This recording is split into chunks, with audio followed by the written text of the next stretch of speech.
الحمد لله نحمده ونستعينه ونستغفره ونؤمن به ونتوكل عليه ونعوذ بالله من شرور أنفسنا ومن سيئات أعمالنا من يهده الله فلا مضل له ومن يضلله فلا هادي له ونشهد أن لا إله إلا الله وحده لا شريك له ونشهد أن سيدنا ومولانا محمدًا عبده ورسوله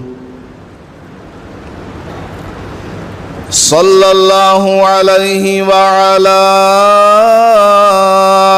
آله وأصحابه وبارك وسلم أما بعد فأعوذ بالله من الشيطان الرجيم بسم الله الرحمن الرحيم وهم يصطرخون فيها ربنا أخرجنا نعمل صالحا غير الذي كنا نعمل أولم نعمركم ما يتذكر فيه من تذكر وجاءكم النذير فذوقوا فما للظالمين من نصير بارك الله لنا ولكم في القرآن المجيد والفرقان الحميد رب اشرح لي صدري ويسر لي أمري واحلل عقدة من لساني يفقه قولي. معزز سامعین کرام، انگریزی اعتبار سے 2022 کا سال مکمل ہو رہا ہے اور ایک انگریزی اعتبار سے نیا سال 2023 شروع ہونے جا رہا ہے. میں نے کئی مرتبہ یہ بات کہی ہے کہ مسلمان کی ایک نمایاں حیثیت ہے، اس کی ایک الگ ہی شان ہے. وہ اللہ پر ایمان رکھنے والا، رسول اکرم صلی اللہ علیہ وسلم پر اور دیگر انبیاء پر، آسمانی کتابوں پر، اللہ کے فرشتوں پر، موت پر، قیامت پر، اچھی اور بری تقدیر پر ایمان رکھنے والا ہے. تو اس کی زندگی اور اس کا برتاؤ، اس کا کردار، چال چلن غیروں سے نمایاں ہونا چاہیے، ڈیفرنٹ ہونا چاہیے. غیروں کا طریقہ اور ان کا کلچر ایسا ہے جو ان کو موت کی یاد نہیں دلاتا ہے، مرنے کے بعد والی زندگی کے بارے میں کوئی عبرت نہیں دیتا ہے. اللہ پاک نے ہمیں سال میں 2 عید عطا فرمائی ہے، عید الفطر، عید الاضحیٰ۔ دونوں عیدوں کا پس منظر اور دونوں عیدوں کا مقصد اللہ کی یاد ہے، اپنی پہچان ہے، بندوں کی خدمت ہے، مخلوق کی خدمت ہے، اور موت کے بعد والی زندگی کی یاد دہانی ہے۔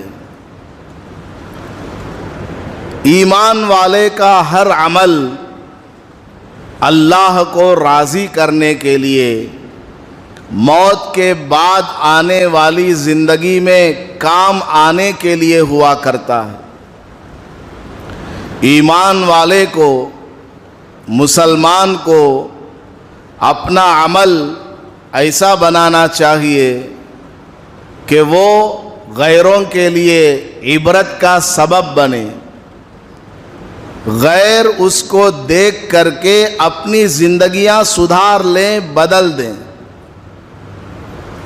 لیکن ہوتا یہ ہے کہ ہمارے بہت سارے مسلمان بھائی بہن غیروں کے کلچر کو اپنا لیتے ہیں، غیروں کا طور طریقہ پسند بھی کرتے ہیں، اور ان کے کلچر کو اپریشیٹ بھی کرتے ہیں، اور بعض مرتبہ ان کے غلط عقائد کو بھی صحیح ماننے لگتے ہیں، جس کی وجہ سے وہ ایمان کے دائرے سے نکل جاتے ہیں، مرتد ہو جاتے ہیں، ان کا نکاح ٹوٹ جاتا ہے۔ شرکیہ اور کفریہ عقائد کو صحیح سمجھنے پر، دل سے مان لینے پر ایمان نکل جاتا ہے، کیونکہ کفر اور ایمان کے درمیان کوئی کامبینیشن پوائنٹ ہے ہی نہیں۔ دونوں سمندر کے 2 کناروں پر ہیں، کبھی یہ دونوں آپس میں اکٹھا جمع نہیں ہو سکتے ہیں۔ اس لیے ہمیں چاہیے کہ ہم اپنے اسلامک کلچر کو فوکس کریں، اسلامی تہذیب کو آگے بڑھائیں، چاہے ہم کفار کے ساتھ رہتے ہوں، ان کے ساتھ ہمارا اٹھنا بیٹھنا ہو، لیکن اپنی ایک نرالی شان کہ میں اس اللہ کا بندہ ہوں، وہ میرا خالق ہے، اس نے مجھے زندگی گزارنے کا ایک ضابطہ دیا ہوا ہے، دن کیسے میرا گزرے، رات میری کیسے گزرے، کاروبار میں کس طریقے سے کروں، ماں کا کیا حق ہے، باپ کا کیا حق ہے، بہن کا کیا حق ہے، بیوی بچے ہیں، پڑوسی ہیں، میں بات چیت کیسے کروں، میرا معاملہ کسی کے ساتھ ہو تو وہ کیسا ہونا چاہیے، نیند کیسی ہو، میرا اٹھنا بیٹھنا جاگنا سونا ہر چیز کیا ہے، کس طریقے سے گزرے، میرے اللہ نے بیان فرمایا ہے۔ رسول پاک صلی اللہ علیہ وسلم نے وضاحت کے ساتھ اپنے الفاظ میں، جس کو ہم حدیث کہتے ہیں، سمجھایا ہے، عمل کر کے دکھایا ہے۔ صحابہ رضی اللہ عنہم اجمعین نبی پاک صلی اللہ علیہ وسلم کے نقش قدم پر چلتے ہوئے بعد والوں کو تعلیم دی ہے۔ تو ہمیں غیروں کے کسی طور طریقے سے امپریس نہیں ہو جانا ہے۔ ہمارا دین، ہمارا مذہب، ہمارا ریلیجین اس قدر اپنے اندر گہرائی رکھتا ہے، اس قدر اس میں ڈیپتھ ہے، اس قدر اس کے اندر وسعت ہے کہ کسی اور ریلیجین میں، مذہب میں نہیں ہے۔ نیا سال آتا ہے تو آدمی سمجھتا ہے، ایک عام انسان سمجھتا ہے کہ میری زندگی کا نیا سورج نکل آنے والا ہے۔ دوسری طرف نبی پاک صلی اللہ علیہ وسلم ہمیں یہ ہدایت فرماتے ہیں کہ اے انسان، تیری زندگی میں نیا سال آتا ہے تو یہ نہ سمجھنا کہ تیری عمر بڑھ گئی ہے، بلکہ در حقیقت تیری عمر اللہ نے جتنی لکھی ہوئی تھی اس میں سے 1 سال اور گھٹ گیا ہے۔ کفار کی سوچ یہ ہے کہ عمر بڑھ گئی ہے، ایک اور نیا سال آ رہا ہے۔ اسلام کی سوچ، پیغمبر کی سوچ یہ ہے کہ تیری زندگی سے 1 سال اور کم ہو گیا ہے۔ حضرت عبداللہ ابن مسعود رضی اللہ تعالیٰ عنہ بہت بڑے جلیل القدر صحابی ہیں، وہ فرماتے ہیں مجھے کبھی کسی چیز پر افسوس نہیں ہوا، ما ندمت بشیء ندمی علی یوم غربت الشمس فیہ، میری ندامت اور میرا افسوس اور میری شرمندگی اس دن کے سلسلے میں ہے جس کا سورج غروب ہو گیا لیکن میرے عمل میں کوئی اضافہ نہیں ہوا۔ روزانہ کیجولی جتنا میں عمل کرتے جا رہا ہوں، آج بھی میں نے اتنا ہی عمل کیا، تو میرے اس دن میں نے کیا فائدہ حاصل کیا؟ مجھے تو ندامت اس دن پر ہوتی ہے جس میں نے کوئی اضافی عمل کر کے اپنے آخرت میں اس کا ثواب نہیں پہنچایا۔ اس دن پر مجھے افسوس ہوتا ہے کہ میرے عمل کے اندر اضافہ نہیں ہوا۔ صحابہ رضی اللہ عنہم کی سوچ کو نبی پاک صلی اللہ علیہ وسلم نے ایسا بنایا تھا کہ ان کا ہر کام، ہر فعل اللہ کو راضی کرنے کے لیے ہوا کرتا تھا اور آخرت ان کے پیش نظر ہوا کرتی تھی۔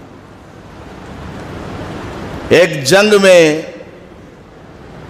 خلیفہ راشد، چوتھے خلیفہ حضرت علی رضی اللہ تعالیٰ عنہ ایک کافر کو مار رہے تھے، تلوار چلا رہے تھے، یہاں تک کہ اس کو زمین پر گرا دیا۔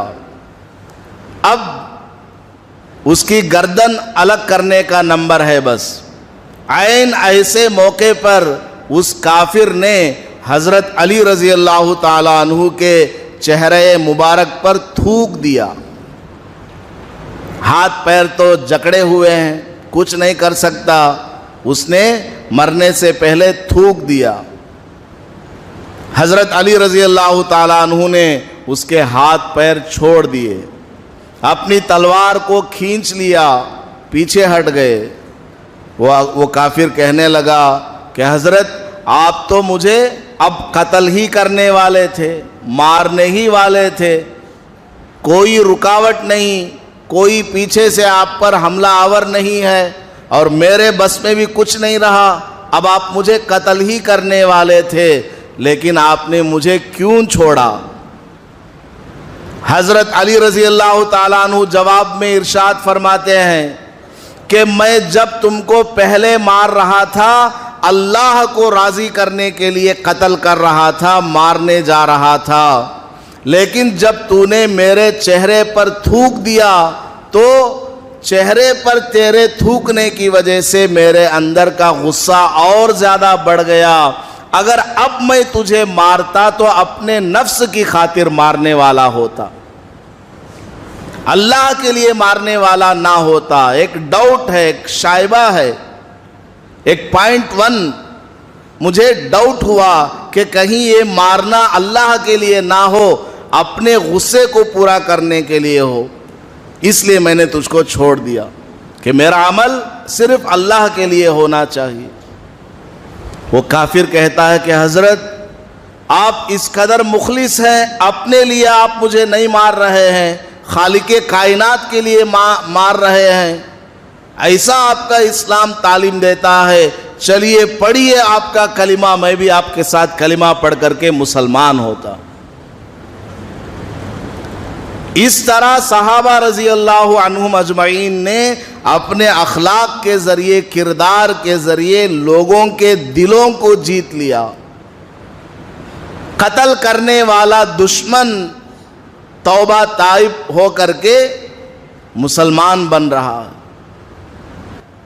ایمان والے کی نظر آخرت کی طرف ہونی چاہیے۔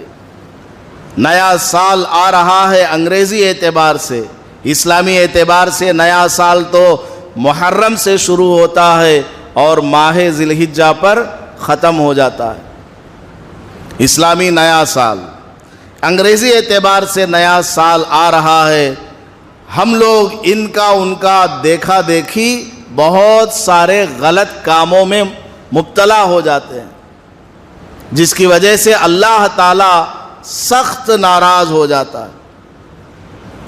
ہمیں بہت زیادہ چوکنا رہنا چاہیے۔ ہمیں نیا سال آ کر کے یہ سبق دیتا ہے کہ اے انسان، تیری زندگی میں سے ایک سال مزید گھٹ گیا۔ سال کی ابتدا سے لے کر اب تک ذرا سوچیں، کتنے بھائی ہمارے ساتھ بیٹھنے اٹھنے والے تھے، ان میں سے اب کتنے سارے اللہ کو پیارے ہو گئے۔ کتنوں کو ہم نے اپنے کندھوں پر سوار کر کے مٹی کے قبضے میں دے دیا ہے، قبرستان میں پہنچا دیا ہے۔ اب آخرت میں، برزخ میں ان کے ساتھ کیا معاملہ ہو رہا ہے، ہمیں اس کی کوئی خبر نہیں۔ جب تک زندگی تھی وہ عمل کر سکتے تھے، اب دنیا سے وہ چلے گئے، ایک نیکی کرنا چاہیں تو کر نہیں سکتے۔ حضرت عمر رضی اللہ تعالیٰ عنہ کے بیٹے حضرت عبداللہ ابن عمر رضی اللہ تعالیٰ عنہما بہت بڑے جلیل القدر صحابی ہیں۔ عمر کے بیٹے ہیں تو کس قدر بڑے ہوں گے۔ ایک مرتبہ اپنے شاگردوں کے ساتھ گھوڑے پر یا اونٹ پر سوار ہو کر جا رہے تھے۔ جاتے جاتے راستے میں ایک قبر نظر آئی۔ حضرت عبداللہ ابن عمر رضی اللہ عنہما اپنی سواری سے نیچے اترے اور سائیڈ میں جا کر کے 2 رکعت نماز پڑھی اور آ کر دوبارہ اپنی سواری پر بیٹھ گئے۔ پیچھے جو حضرت کے شاگرد ہیں، حضرت سے پوچھتے ہیں کہ آپ نے یہاں 2 رکعت نماز پڑھی ہے، ایسا معلوم ہوتا ہے کہ یہاں جو قبر میں آدمی ہے کوئی بڑے بزرگ ہیں، اللہ والے ہیں، کسی جلیل القدر صحابی کی یہ قبر ہوگی یا کسی پیغمبر کی ہوگی، ہم تو یہی سمجھ رہے ہیں۔ حضرت عبداللہ ابن عمر رضی اللہ عنہما کا جواب سنیے۔ جا رہے ہیں سفر میں، راستے میں قبر نظر آئی تو اتر کر کے 2 رکعت نماز پڑھی۔ جواب کیا دیا؟ فرمایا، ارے بھائی، اس قبر کے اندر کون ہے مجھے نہیں معلوم، کون اللہ والے اس میں مدفون ہیں، یا کسی پیغمبر کی قبر ہے یا صحابی کی قبر ہے، مجھے نہیں معلوم۔ میں نے تو 2 رکعت نماز اس لیے پڑھی کہ ابھی میں زندہ ہوں، پڑھ سکتا ہوں، یہ تو مر چکے، یہ ایک سبحان اللہ بھی نہیں کہہ سکتے، یہ تو قبر میں جا چکے ہیں، اگر یہ 2 رکعت نماز پڑھنا چاہیں نہیں پڑھ سکتے، میں تو پڑھ سکتا ہوں نا، مجھے نہیں معلوم کہ میری موت کب آنے والی ہے۔ تو میں نے فوراً دل میں خیال آیا تو اتر کر کے 2 رکعت نماز پڑھ کر اللہ کا شکر ادا کیا کہ میری زندگی ابھی باقی ہے، 2 رکعت نماز میں نے پڑھ لی۔ یہ ہے اسلام کا بتایا ہوا طریقہ کہ عبرت پکڑو، عبرت حاصل کرو۔ دنیا میں ہم چلتے ہیں، پھرتے ہیں، گھومتے ہیں، اللہ پاک نے قرآن مجید میں ارشاد فرمایا، سیروا فی الارض فانظروا کیف کان عاقبۃ المکذبین. دنیا میں گھومو پھرو چلو دیکھو کیسے کیسے اللہ کو جھٹلانے والوں کو اللہ نے نیست و نابود کر دیا ہے. کس قدر عذاب دنیا میں نازل ہوئے اللہ کے نافرمانوں پر. سعودی عرب میں ایک جگہ ہے مدائن صالح علیہ الصلاۃ والسلام. ان کے بارے میں لکھا ہے وہ اپنے رہنے کے لیے گھر بنایا کرتے تھے. اپنے رہنے کے لیے گھر بنایا کرتے تھے.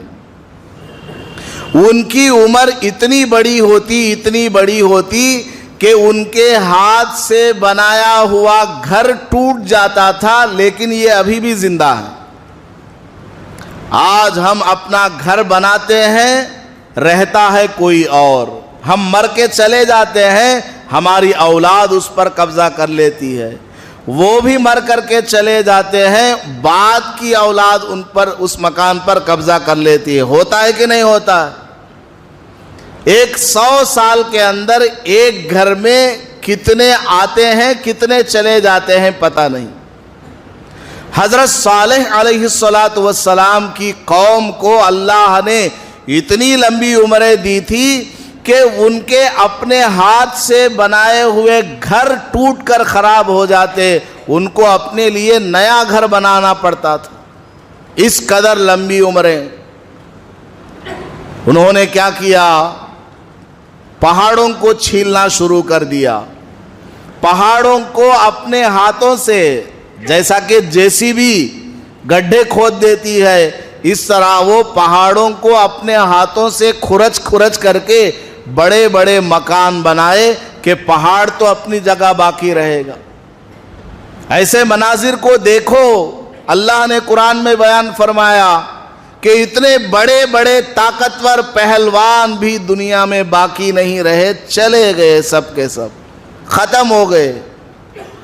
حضرت نوح علیہ السلام، قرآن میں اللہ پاک نے فرمایا 20ویں پارے میں کہ حضرت نوح علیہ السلام نے 950 برس اپنی قوم کو توحید کی دعوت دی. 950 برس کا ذکر قرآن میں ہے. ہر پیغمبر کو نبوت کم از کم 40 سال میں ملتی ہے. حضرت عیسیٰ علیہ السلام کے علاوہ وہ ایگزمپشن ہے، ان کا قصہ الگ ہے. باقی سب کو تقریباً 40 سال کی عمر میں اللہ نے نبی بنایا. حضرت نوح علیہ السلام کو 40 سال کی عمر میں نبوت ملی. 950 قرآن کہتا ہے 990 سال ٹوٹل ہو گئے. اس کے بعد طوفان آیا حضرت نوح علیہ السلام کی قوم پر، جس کی وجہ سے سارے کافر مارے گئے. پھر حضرت کی کشتی ایک پہاڑی پر جا کر کے رکی. بعد میں کئی سال حضرت زندہ رہے. ٹوٹل ملا کر کے 1000 سے اوپر حضرت نوح علیہ السلام کی زندگی ہے. جب ان کی موت کا وقت آیا، فرشتے نے آ کر کے پوچھا کہ حضرت آپ نے دنیاوی زندگی کو کیسے پایا؟ یا اللہ نے پوچھا، مجھے ابھی یاد نہیں کس نے پوچھا، بہرحال جس نے بھی پوچھا ہو، حضرت آپ نے اپنی دنیاوی زندگی کو کیسے پایا؟ حضرت نوح علیہ السلام فرماتے ہیں مجھے دنیا کی زندگی ایسی لگی جیسا کہ ایک گھر کے 2 دروازے ہیں، ایک سے میں انٹر ہوا دوسرے سے باہر آ گیا. 1000 سال کی زندگی پانے والے پیغمبر یہ جواب دے رہے ہیں کہ مجھے دنیاوی زندگی ایک مکان جیسی لگی جس کے 2 دروازے ہیں، ایک دروازے سے میں انٹر ہو رہا ہوں، دوسرے سے میں ایگزٹ ہو رہا ہوں. ہماری زندگی کیا ہے؟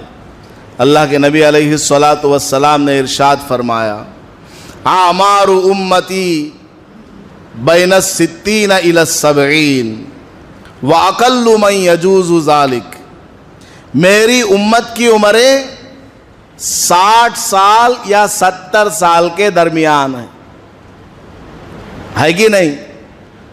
بہت کم لوگ ایسے ہیں جو 70 سے آگے زندہ رہتے ہیں. کم لوگ، پرسنٹیج کم ہے. 5% لے لو یا 10% لے لو. باقی 90% کی عمریں کیا ہیں؟ Between 60 and 70. ہماری عمر 60 اور 70 سال. اب ذرا ہم حساب لگا لیں، موٹا سا حساب. 60 سال مان لیجئے ہماری عمر. وہ 60 سال میں 15 سال ہمارے کیسے ہیں؟ بچھانا پہ موتنے والے 2-3 سال. جہاں کھایا وہیں پیشاب پاخانہ کر دیا ماں کی گود میں. 2-3 سال ایسے ہی گزر گئے.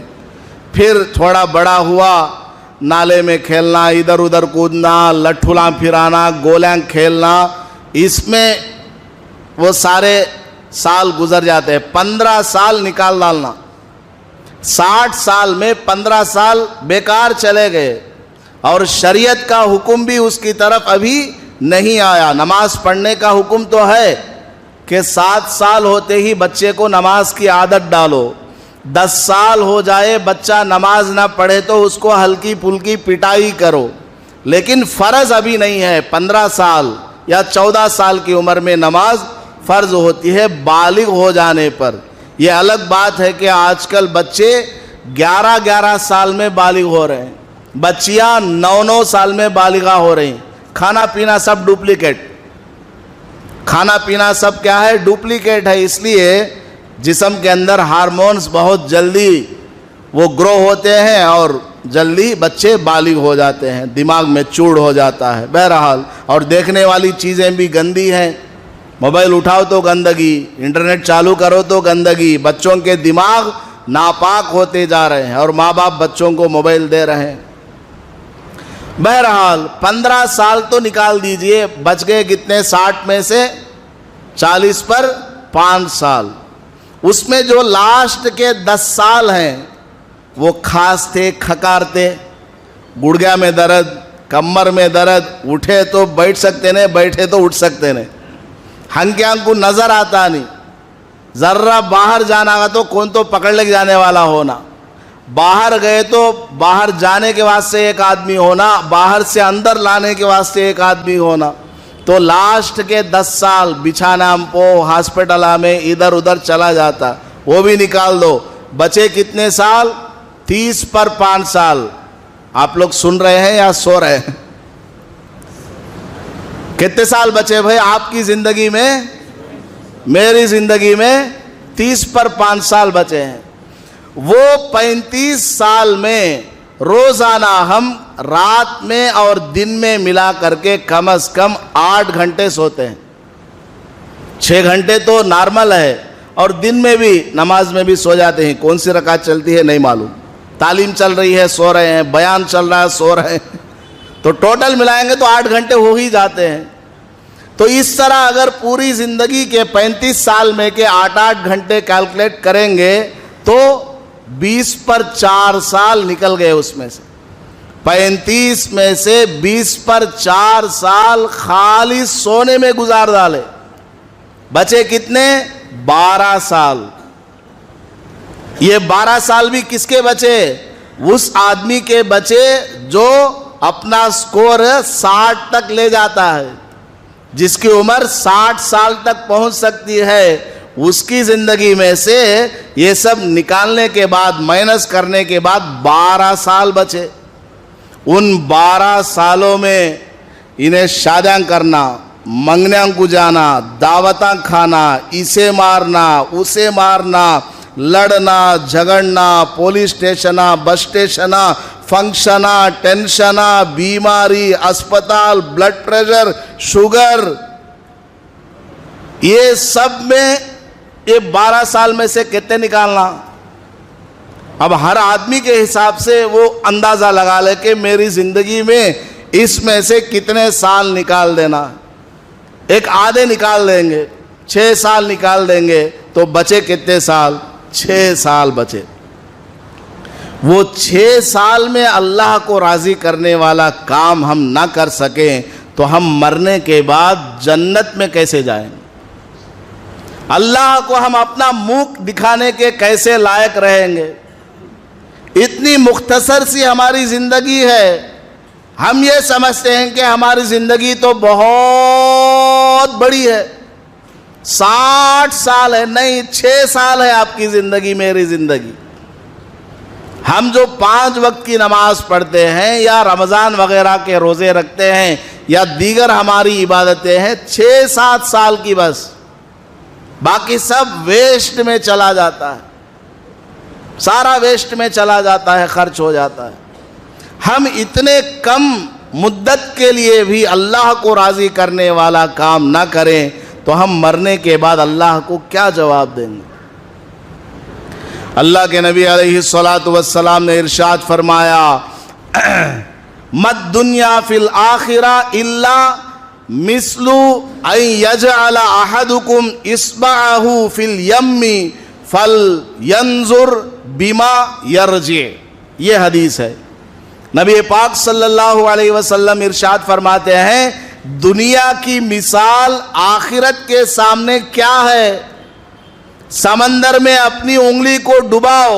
صحابی فرماتے ہیں کہ اس انگلی کو ڈبانا ہے، نبی پاک صلی اللہ علیہ وسلم نے اشارہ فرمایا، سمندر میں اپنی انگلی کو ڈباؤ اور اٹھاؤ تو اس میں جو پانی کا قطرہ آئے گا یہ ہے دنیا، باقی جو پورا کا پورا سمندر ہے وہ ہے آخرت، اور وہ سمندر کا پانی بھی ختم ہو جائے گا۔ آخرت تو لامحدود ہے، ختم نہ ہونے والی زندگی ہے، انفینیٹیو ہے آخرت کی زندگی۔ دنیا کی زندگی ایک قطرے کی مانند ہے۔ اے مسلمان، اس قطرے میں اللہ کو راضی کر لو، سمندر والی زندگی میں اللہ تعالیٰ تم کو راضی کر دے گا۔ اس قطرے والی زندگی میں مسلمان اگر اللہ کو راضی کر کے زندگی گزارے گا تو اس سمندر والی جو آنے والی زندگی ہے اس میں بندہ جو چاہے گا اللہ کرے گا۔ بندے کی چاہت وہاں پر جنت میں پوری ہو جائے گی، آخرت میں پوری ہو جائے گی۔ دنیا کی زندگی بہت مختصر سی ہے، معمولی سی ہے، ہم اس کو کھیل تماشوں میں، مذاق میں اور ایسے ویسے جھمیلوں میں، حرام کمائیوں میں اور وقت کو بے جا خرچ کرنے میں گنوانا نہیں چاہیے۔ بہت قیمتی یہ زندگی ہے۔ اللہ پاک سورہ فاطر میں فرماتا ہے، قیامت میں جب جہنمیوں کو جہنم میں ڈال دیا جائے گا، لوگ جہنم میں چلے جائیں گے، جہنم کی آگ ان کو لپٹ لے گی اور بہت سخت ان کو تکلیف ہوگی، انسان کا چمڑا جل جائے گا، خون اس میں سے ٹپکے گا، یہاں تک کہ ہڈیاں بھی آگ میں جل جائیں گی۔ اللہ تعالیٰ کیا کرے گا؟ دوبارہ چمڑا اگائے گا۔ ثم لا يموت فیہا ولا یحیا، وہاں آدمی نہ مرے گا نہ زندہ رہے گا۔ ایسا لگے گا کہ میں مر جاؤں گا تو چھٹی ہو جائے گی سزا سے، نہیں، مرنے کے قریب جائے گا، پھر چمڑا نکل کر کے آئے گا، پھر عذاب ہوگا۔ وہاں جہنم کی سزا دیکھ کر اس تکلیف کو محسوس کرنے کے بعد جہنمی لوگ چیخیں گے، وَهُمْ يَصْطَرِخُونَ فِيهَا رَبَّنَا أَخْرِجْنَا، اے ہمارے رب ہمیں نکال دے اس جہنم سے، نعمل صالحاً، ہم دنیا میں جائیں گے نیک عمل کریں گے، غیر الذی کننا نعمل، دنیا میں ہم جو نافرمانیاں کرتے تھے وہ نہیں کریں گے، اسے چھوڑ کر کے ہم اچھا عمل کریں گے۔ اے اللہ ہمیں دنیا میں ایک بار بھیج دے۔ چیخیں گے، چلائیں گے وہاں جہنم میں۔ اللہ کی طرف سے جواب آئے گا، اولم نعمرکم ما یتذکر فیہ من تذکر، کیا ہم نے تم کو دنیا میں اتنی زندگی نہیں دی ہوئی تھی کہ اگر تم نصیحت حاصل کرنا چاہتے تو نصیحت حاصل کر سکتے تھے؟ اس قدر لمبی عمر تم کو دنیا میں ملی ہے، 60 سال کی، 70 سال کی۔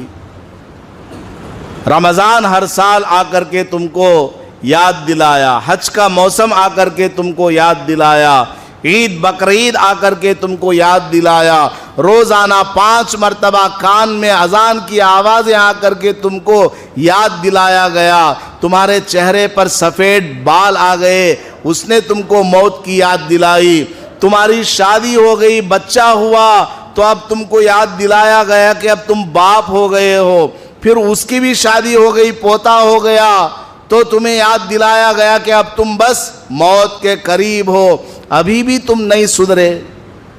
اب جہنم میں جب تم کو ڈال دیا گیا تو یہاں تم چیخ رہے ہو، چلا رہے ہو، فذوقوا فما للظالمین من نصیر، جہنم کا مزہ چکھو، یہاں کوئی تمہارا سننے والا نہیں ہے، کوئی تمہاری بات ماننے والا نہیں، کوئی مدد کرنے والا نہیں۔ دنیا کی زندگی نہایت مختصر ہے، 1 سال چلا گیا، نیا سال انگریزی کا آ رہا ہے، تو ہمیں عبرت حاصل کرنا، میری جو ایک سال کی زندگی گزری ہے، کتنے اچھے کام میں نے کیے، کتنے برے کام میں نے کیے، ماں کو میں نے کتنا اچھی طریقے سے دیکھا یا کس قدر میں نے ناراض کیا، میرا پڑوسی اس 1 سال کی مدت میں کتنی مرتبہ مجھ سے خوش ہوا یا کتنی مرتبہ ناراض ہوا، مسجد کو میرے ایک قدم اس 1 سال کی مدت میں کتنی بار چلے اور کتنے بار میں مسجد سے دور رہا، غائب رہا۔ ہر آدمی سوچے اپنی 1 سال کی زندگی پر کنارے میں بیٹھ کر کے حساب لگائے، آدمی روزانہ اپنی دکان کا حساب لگاتا ہے، کاروبار کا حساب لگاتا ہے، نوٹاں گنتا رہتا ہے، اپنی زندگی کا بھی تو حساب لگاؤ۔ اولیاء اللہ تو ایسے تھے، رات میں سونے سے پہلے 5-10 منٹ اپنا سر جھکا کر دل کی طرف متوجہ ہوا کرتے تھے، سوچتے تھے صبح سے لے کر اب تک کیا ہوا، کتنے اچھے کام ہوئے اس کا شکریہ ادا کرتے، کتنے برے کام ہوئے توبہ اور استغفار کرتے تھے۔ اللہ تعالیٰ بہت رحم کرنے والا، کرم کرنے والا ہے، اگر ہم سچے دل سے توبہ کر لیں گے اللہ پاک ہمیں معاف کر دے گا اور اگلی ہماری زندگی ایک دم اچھی طریقے سے گزر جائے گی۔ ایک واقعہ سنا کر کے بات ختم کرتا ہوں۔ حضرت حسن بصری رحمۃ اللہ علیہ بہت بڑے جلیل القدر صحابی تابعی، اپنی آنکھوں سے انہوں نے 120 صحابہ کی زیارت کی ہے، اتنے بڑے تابعی ہیں حسن بصری رحمۃ اللہ علیہ۔ ان کے محلے میں ایک بڑا مالدار رہتا تھا، اس کا انتقال ہوا تو اس کا جوان بیٹا شرابی بن گیا، کبابی بن گیا، زنا میں مبتلا ہو گیا، ہمیشہ بدکاریوں میں، شراب پینے میں، اسی میں زندگی گزارتا رہا۔ لوگ اس کو نصیحت کرتے رہے لیکن مانتا نہیں۔ ماں اس کو سمجھاتی، بیٹا توبہ کر لے، چھوڑ دے ان سارے کاموں کو، چل حسن کے پاس میں تیری توبہ کرا دیتی ہوں۔ وہ مانتا نہیں۔ ایک زمانہ گزرا، وہ جوان لڑکا بیماری میں مبتلا ہو گیا اور ایسی بیماری آ گئی کہ وہ بستر پر پڑا رہا۔ اب اس کو بھی یقین آ گیا کہ اب موت ہی مجھے آنے والی ہے، کوئی دوائی کام نہیں کر رہی ہے۔ اب جب اس حالت میں وہ پہنچا تو اس کو خدا کا خوف آیا۔ اس نے اپنی امی سے کہا، امی زندگی بھر تو مجھے نصیحت کیا کرتی تھی کہ توبہ کر لے، چل حسن کے پاس میں تجھے لے چلتی ہوں، آج میں اس قدر کمزور اور ضعیف ہو چکا ہوں، بستر پر پڑا ہوں، چلنے کی میرے اندر طاقت نہیں ہے، میں توبہ کرنا چاہتا ہوں، حضرت کے پاس مجھے جانے کی ہمت نہیں، آپ جا کر حضرت سے درخواست کریں کہ وہ خود یہاں پر تشریف لائیں اور مجھ سے توبہ کرائیں۔ ماں بیچاری روتی ہوئی تڑپتی ہوئی حضرت کے پاس پہنچی۔ حضرت بچوں کو حدیث پڑھا رہے تھے، حضرت نے فرمایا میں ابھی حدیث پڑھا رہا ہوں، آ نہیں سکتا، جاؤ۔ اور پہلے سے اس نوجوان کے بارے میں حضرت نے سن رکھا ہے، ماننے والا نہیں، کتنا سمجھاؤ مانتا نہیں۔ حضرت گئے نہیں، سبق چالو رکھا، سبق پڑھاتے رہے۔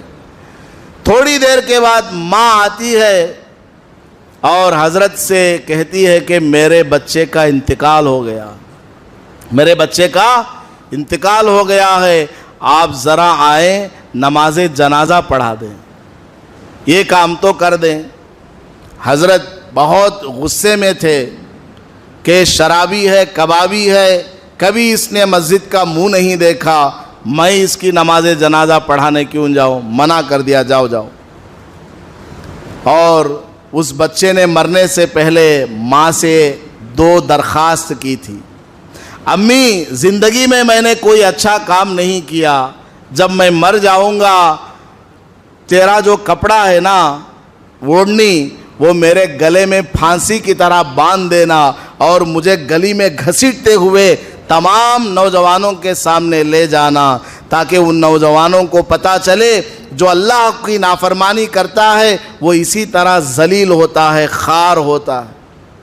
یہ کام تو ضرور کرنا میرے مرنے کے بعد۔ قسم دے کر کے بچے نے اپنی ماں سے وصیت کی اور یہ کہا، امی میں بہت بڑا گنہگار پاپی ہوں، زندگی میں کوئی اچھا کام نہیں کیا، نام کا میں بس مسلمان ہوں، جب میں مر جاؤں گا میرے اوپر اللہ کا عذاب آئے گا، اس لیے مسلمانوں کے قبرستان میں مجھے دفن مت کرنا، کہیں میری نحوست کی وجہ سے پڑوس کی قبر میں جو میت ہے اس کو عذاب نہ ہو جائے، مجھے کہیں دور لے جا کر کے دفن کرنا۔ یہ 2 وصیتیں اس بچے نے اپنی امی سے کی اور مر گیا۔ جنازہ پڑھانے کے لیے حضرت سے اجازت لینے ماں آئی، حضرت نے منع کر کے بھیج دیا۔ ماں روتی روتی گھر واپس گئی۔ تھوڑی ہی دیر میں ماں کیا دیکھتی ہے، دروازے پر کوئی دستک دے رہا ہے۔ دروازہ ماں نے کھولا تو حسن بصری ہے۔ وہ بہت جلدی میں کہتے ہیں، کہاں ہے وہ اللہ کا ولی جس کی نماز جنازہ پڑھانے کے لیے تو نے مجھے بلایا تھا؟ ماں کہتی ہے، اللہ کا ولی وہ تو شرابی تھا، زانی تھا، بڑا پاپی تھا میرا بیٹا، آپ اس کو اللہ کا ولی بول رہے ہیں؟ تو حضرت فرماتے ہیں، دیکھو جب تم میرے پاس آئی تھی نماز جنازہ پڑھانے لے جانے کے لیے اور میں نے منع کر دیا، تم چلی گئی اور میں بچوں کو پڑھا کر کے تھکا ہوا تھا، تھوڑی دیر کے لیے سو گیا، خواب میں اللہ پاک نے کسی منادی کے ذریعے مجھے کہلوایا، کوئی مؤذن ہے یا کوئی فرشتہ ہے، مجھے کہتا ہے اے حسن اٹھ کھڑا ہو جا، جا کر کے اس کی نماز جنازہ پڑھا، وہ توبہ کر چکا ہے، مجھ سے معافی مانگ چکا ہے، میں نے اس کی مغفرت کر دی ہے اور وہ میرا دوست بن چکا ہے، جا، وہ میرا اللہ کا میرا ولی ہے، وہ اس لیے میں آ گیا ہوں۔ حضرت نے اپنے ہاتھوں سے اس کو غسل دیا، کفن پہنایا اور نماز جنازہ پڑھائی۔ تو علماء فرماتے ہیں اللہ تعالیٰ تو اس قدر رحم کرنے والا ہے، اس قدر کرم فرمانے والا ہے کہ موت سے پہلے بھی اگر کوئی تائب ہو جاتا ہے تو اللہ تعالیٰ اس کو معاف فرما دیتا ہے۔ لیکن کوئی آدمی یہ نہ سمجھے کہ بالکل موت کے وقت ہم توبہ کریں گے، موت کا کسی کو پتہ نہیں ہے، کسی کو معلوم نہیں کہ موت کب آنے والی ہے۔ ایک سلام ہم نے پھیرا، دوسرا سلام بھی پھیر پائیں گے یا نہیں معلوم نہیں، موت آ سکتی ہے، کسی کو معلوم نہیں کہ موت کب آئے گی۔ اس لیے اس امید میں نہ رہیں کہ کل سے ہم پکا مسلمان بن جائیں گے، کل سے ہم توبہ کر لیں گے، اگلے سال سے جنوری 1 سے ہم سدھر جائیں گے۔ اس طرح کے جنوری آپ کی زندگی میں کتنے گزر گئے؟ اس لیے عزم مصمم کریں کہ ابھی سے ہمیں بدلنا ہے، ابھی سے ہماری زندگی سدھرنا ہے۔ اور آخری بات یہ ہے کہ نیا سال یہ غیروں کا ہے، ہمارا اسلامی سال تو محرم سے شروع ہوتا ہے، اس لیے اس موقع پر اپنے گھروں کی صفائی کرنا، بچوں کو نئے کپڑے دلوانا، ہیپی نیو ایئر کے گریٹنگز شیئر کرنا، وہ کیک کاٹنا، مٹھائی کاٹنا، راتوں کو جاگنا، پورے محلے میں گاڑیاں تیز چلانا، دوسروں کی نیند خراب کرنا، یہ سب کام حرام ہے، ناجائز ہے، غیروں کا طریقہ ہے۔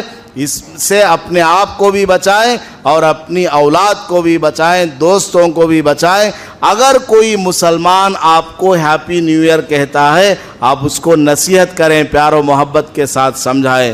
ہاں کوئی غیر کہتا ہے تو آپ اس کا کوئی جواب نہ دیں، یا کچھ اور طریقے سے آپ اس کو کنگریچولیٹ کر دیں، ورنہ مسلمانوں کے لیے اس کی بالکل بھی اجازت نہیں ہے۔ اللہ پاک ہمیں سمجھنے کی اور موت کی یاد ہمیں تازہ کرتے رہنے کی، موت کے بعد والی زندگی کے لیے تیاری کرنے کی توفیق عطا فرمائے۔